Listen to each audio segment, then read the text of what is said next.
Assalamualaikum warahmatullahi wabarakatuh.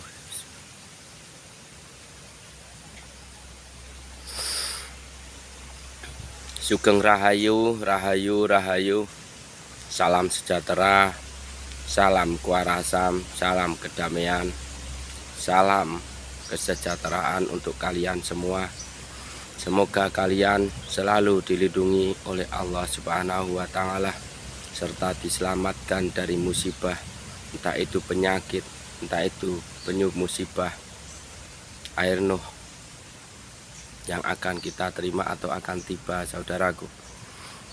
Kali ini saya akan membahas soal Satrio Piningit.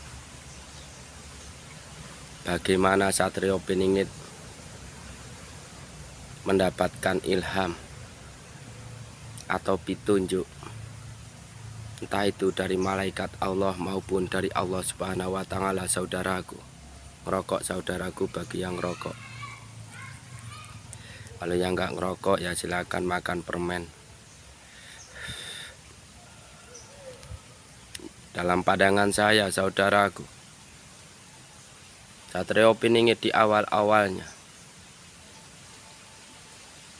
dia melakukan tobat nasuha kepada Allah Subhanahu wa Ta'ala di waktu menjelang malam atau di tengah malam hari. Dia setiap malam bertobat kepada Allah Subhanahu wa Ta'ala, dan sehingga tobatnya diterima oleh Allah Subhanahu wa Ta'ala, serta Satrio Piningit mendapatkan mukjizat langsung dari Allah Subhanahu wa Ta'ala. Mukjizat itu macam-macam, saudaraku. Satrio Piningit dapat berbicara dengan ruh, dan Satrio Piningit dia dapat merasakan alam, dan Satrio Piningit dia dapat menggunakan kelebihannya untuk menolong sesama manusia atau menolong manusia dalam keadaan terbutuh, maupun dalam keadaan sakit, maupun dalam keadaan kesurupan dan lain-lainnya, saudaraku. Karena Satrio Piningit adalah manusia yang dibimbing oleh Allah Subhanahu wa Ta'ala, yang mempunyai nur di dalam dadanya yang berwarna putih keemasan, saudaraku. Semoga kita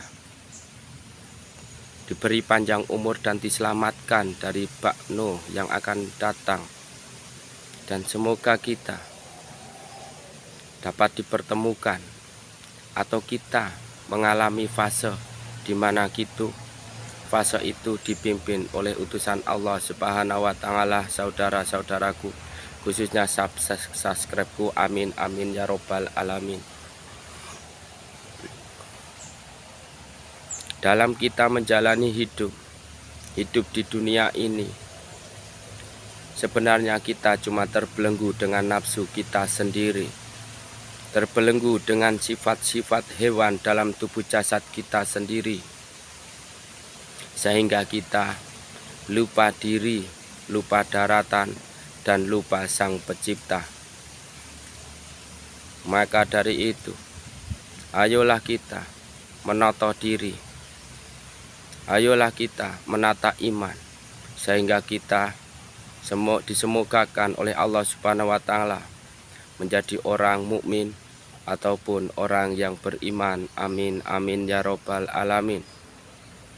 Di dalam agama Islam, kita menaikkan ibadah apa yang diperintahkan oleh Rasulullah Shallallahu Alaihi Wasallam. Kita menjalankan dengan senang hati, dengan ikhlas, dan kita selalu ingat diri, karena manusia dalam tubuh jasad kita mempunyai yang namanya pola pikir. Pola pikir itu tergantung dari bening atau budeknya pikirannya sendiri, saudaraku.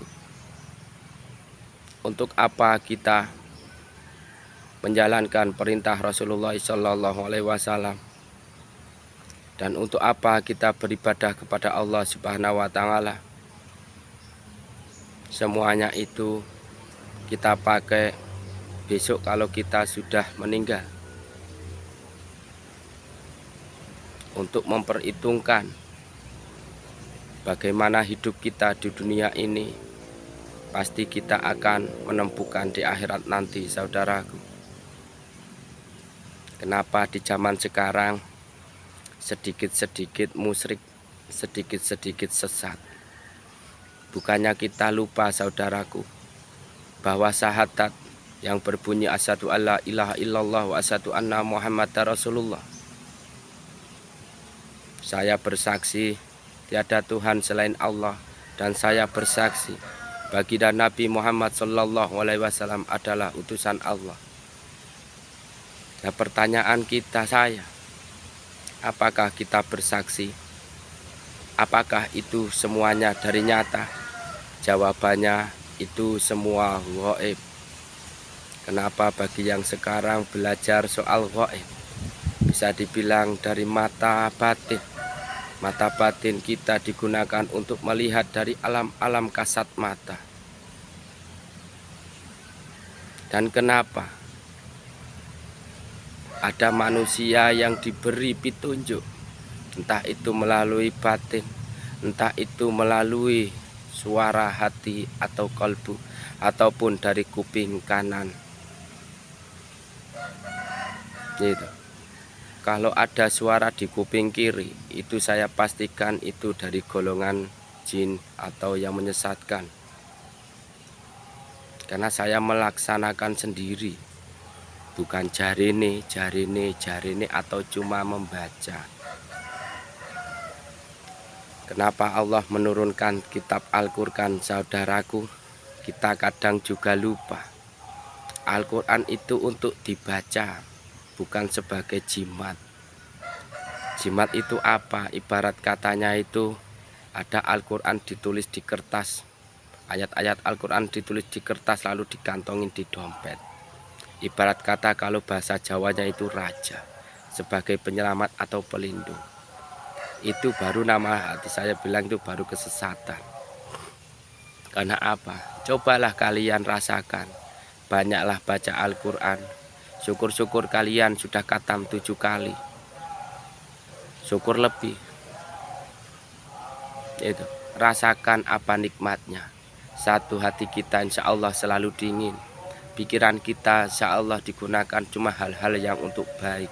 Kalau untuk yang buruk mah ditinggalkan. Itu. Kenapa dalam ajaran saya ibarat orang Jawa bilang ada Ajing Rogo Sukmo. Apa itu si Ajing Rogo Sukmo? Sebutan itu hanya sebutan. Rogo Sukmo itu kita melihat diri kita sendiri. Kalau bahasanya masih belajar ya saya silah menghadap ke barat. Nanti keluar dalam tubuh jasad saya. Nanti ibarat kata saya bertemu dengan wajah saya di depan saya.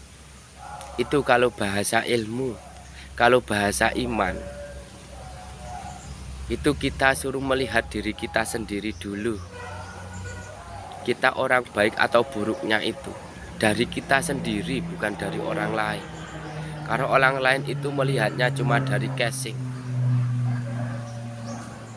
Apa itu casing? Yaitu baju kita, jasad kita, tampilan kita. Itu sahabatku. Kenapa Allah memberikan kita sebagai manusia adalah manusia yang sempurna. Satu, kita itu diberi akal oleh Allah Subhanahu wa Ta'ala. Dua, kita diberikan apa itu pikiran. Yang ketiga, kita diberi kaki untuk berjalan. Itu semuanya berguna atau tidak? Kata saya. Itu semua berguna. Kenapa ada kaki? Dekatlah kepada orang-orang mukmin. Belajarlah ilmu akhirat. Apa itu ilmu akhirat? Ilmu yang mendekatkan diri kepada Allah Subhanahu wa Ta'ala. Dan kenapa kita diberi pola pikir dan akal? Antara benar dan tidaknya kita sebenarnya manusia dapat berpikir. Maksudnya apa? Kalau orang mencuri, korupsi itu sebenarnya itu dia bisa berpikir itu dosa. Tapi karena apa? Kita terbelenggu dari nafsu diri kita sendiri yang membuat kita terjerumus sayang duniawi, saudaraku. Apa sih sebenarnya hidup? Kita hidup bakal mati dan mati bakal hidup lagi. Maksudnya apa? Kita hidup di dunia ini, mati sebentar, nanti hidup lagi untuk menempuhkan di akhirat nanti, saudaraku. Mungkin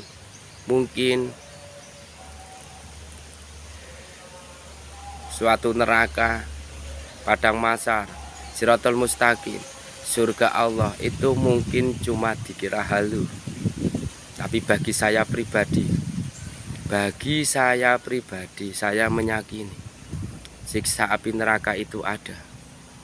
Orang menghadap ke timur dan direndam dengan kawah panas seperti kawah Merapi yang keluar dari gunung, lalu dihadapkan ke timur. Cuma ada satu yang saya dulu pernah sampai ke sana. Apa itu? Manusia hanya meminta satu, tolong, tolong, tolong. Sambil menangis, saya melihat di sana ada orang yang diberi rantai yang besar. Depannya lagi ada lidahnya meluncur ke kawah api. Ada lagi orang yang dibambing, kalau bahasa Jawanya itu di pinggir. Itu orang itu minum dengan air matanya sendiri. Dalam pengalaman saya, saudaraku, yang pertama saya tanya, ya Allah, ya Rob, kenapa dia dirantai di arah barat, ya Rob? Jawabannya di sana, saudaraku, dia banyak dosanya. Lalu saya tanya, kenapa manusia itu lidahnya panjang menjulur ke api neraka, ya Rob? Jawabannya, dia suka mengadu domba di dunia, Mas. Lalu yang dibambing, kenapa manusia ini kok meminum air matanya sendiri, ya Allah? Dia imannya bagus, tapi kikir di alam dunia, Mas. Nah, imannya bagus, tapi orangnya kikir, jarang zakat, jarang nolong orang-orang yang membutuhkan, atau sedikit-sedikit duit gitu. Itu pengalaman saya. Dan suasana di sana itu gelap. Itu, saudaraku. Sebenarnya itu bahasa ilmu Jawa. Muraga Sukmo, Manunggaling Gusti. Ibarat katanya ada lagi rasa, jiwa, batin niku nggih guna kabeh. Nek sing lakoni kula niku guna kabeh. Mangkane kula gabungke antara Jawa karo syariate Kanjeng Nabi. Mangkane kanggoku kae sing ki ora penting kanggoku. Sing penting ki awake dhewe eling karo Gusti Allah Sang Pangeran. Adek nglakoni apa perintahe Kanjeng Nabi. Wahai saudaraku yang saya hormati, saya merasakan getaran. Getaran itu mengarah kencangnya ke timur. Dan itu tidak lama lagi.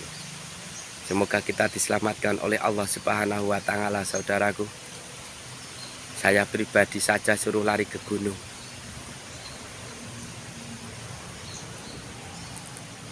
Karena rumah saya tenggelam, gubuk saya di sana rumah itu tenggelam.